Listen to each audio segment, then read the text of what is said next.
کہ حج کرنے سے کون سے گناہ معاف ہوتے ہیں. آپ صلی اللہ علیہ وسلم کی ایک حدیث ہے، ان کا سوال ہے، حدیث مبارکہ ہے کہ اسلام لانے سے، حج کرنے سے اور ہجرت کرنے سے گزشتہ تمام گناہ معاف ہو جاتے ہیں. کیا اس سے صغیرہ کبیرہ تمام گناہ مراد ہیں یا صرف حقوق اللہ سے تعلق رکھنے والے گناہ مراد ہیں؟ دیکھیے، حقوق العباد سے جن گناہوں کا تعلق ہے وہ تو معاف بہرحال نہیں ہوتے، وہ تو جب تک بندے سے معافی نہ مانگی جائے، اس کا حق ادا نہ کیا جائے. اسلام لانے سے تو تمام ہی گناہ معاف ہو جاتے ہیں، کیونکہ حدیث میں آتا ہے الاسلام یہدم ما کان قبلہ. ہدم کے الفاظ ہیں، ہدم کہتے ہیں جیسے بڑی دیوار ہو نا بھاری، اس کو گرا دیا جائے.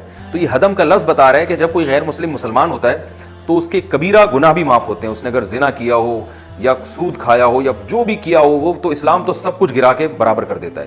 باقی جو حج ہے یا ہجرت ہے یا اور جو اعمال ہیں جس پر حدیث میں آتا ہے کہ گناہ معاف ہوتے ہیں، تو اس پر علماء کا اتفاق ہے کہ اس سے صغیرہ گناہ معاف ہوتے ہیں، کبیرہ گناہ توبہ کے بغیر معاف نہیں ہوتے. ہاں، اللہ تعالیٰ کسی پر رحم کرے، اس نے حج اتنے اخلاص سے کیا تو اللہ اس کی کبیرہ بھی معاف کر دیں، تو کوئی نہ، اس پہ کوئی اللہ کی طرف سے بھی پابندی نہیں ہے، اللہ اپنی رحمت سے معاف کرنا چاہے. لیکن اصول اور ضابطہ بہرحال یہ ہے. اور ویسے بھی جب آپ حج کرتے ہیں یا ہجرت کرتے ہیں تو یہ اتنی بڑی قربانی ہے کہ اس میں انسان خود بخود کبیرہ گناہوں سے توبہ کر چکا ہوتا ہے. حج مبرور جو ہے نا، حج مبرور، وہ تو اسی کو کہتے ہیں جس میں آپ کو کبیرہ گناہوں سے توبہ کی توفیق ملی ہو. آپ نے عرفات میں اللہ سے اتنی مانگی ہو دعائیں کہ اپنے سارے گناہ معاف کروائے ہوں اور آئندہ اللہ سے گناہ نہ کرنے کا آپ عزم کر چکے ہوں.